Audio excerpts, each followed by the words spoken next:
everyone, this is me Joy at meron naman tayong panibagong vlog dahil birthday ng aking lola.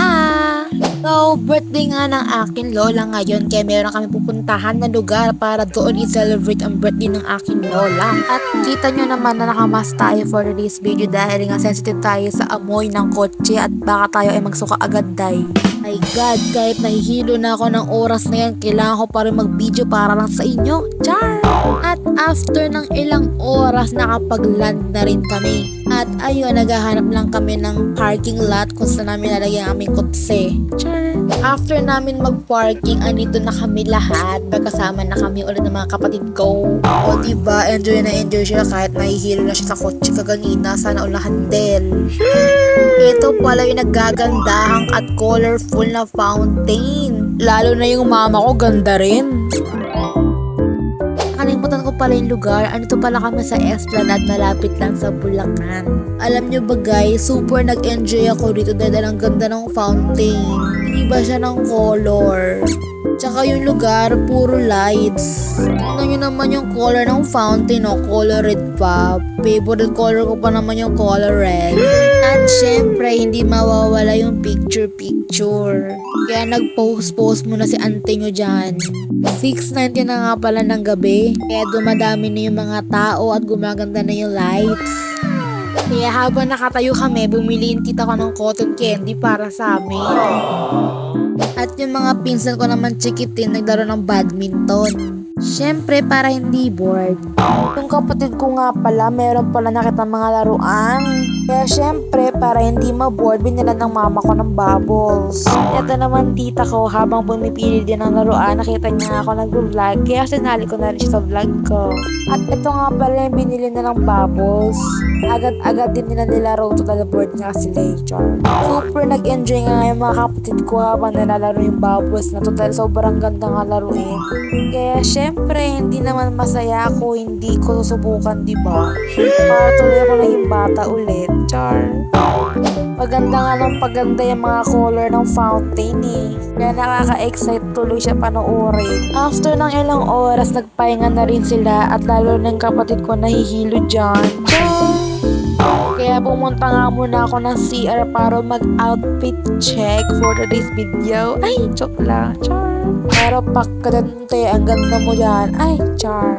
After nga namin magsaya doon, bumalik kami ng kotse para kumain naman.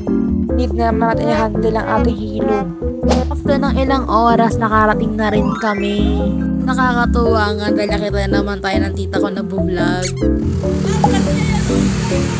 Hello!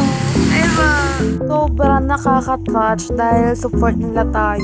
Bago ko pala makalimutan, ito nga pala yung restaurant na nakakainan namin.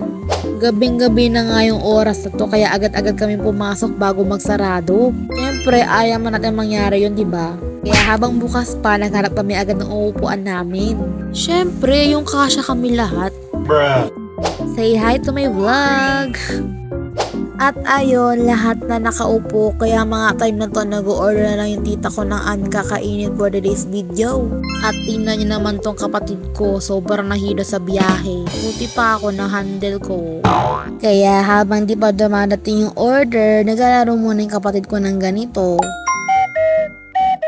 At bago nga pala dumating yung mga order namin, hindi namin pwede makalimutan na picturean si mami dito sa happy birthday na ilaw. Siyempre, siya nga yung may birthday eh. Kaya happy birthday Lola! Bago dumating yung order, picture muna bago kumain. At finally, after ng ilang oras, dumating na nga rin yung order namin. At ang mga in-order nga lang pala nila is kare-kare, sinigang, fish fillet, fried chicken, sisig at hindi mawawala ang mga kanin at cake.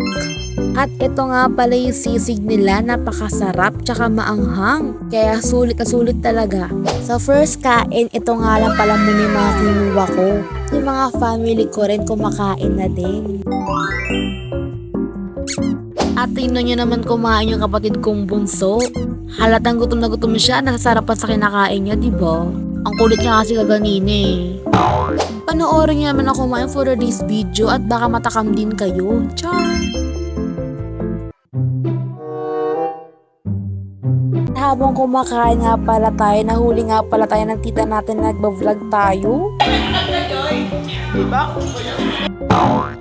May konting introvert pa kasi tayo dahil kaya di natin sila masali. Char, hindi ko alam kung napansin tayo nagbablog niyan. Pero never mind, back to it again.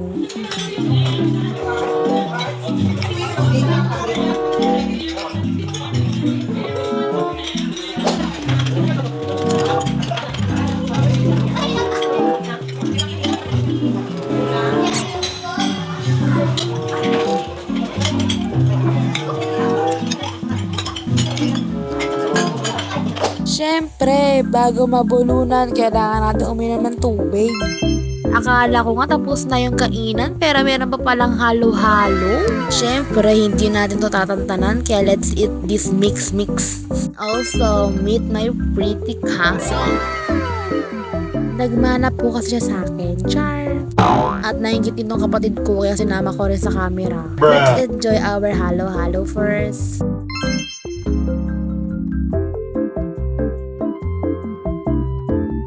Ito nga guys, nagpapaalam na pala kami. Bye-bye!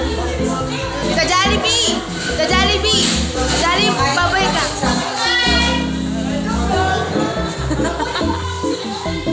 At ayun lang guys, thank you for watching and let's meet to our next vlog. Bye-bye!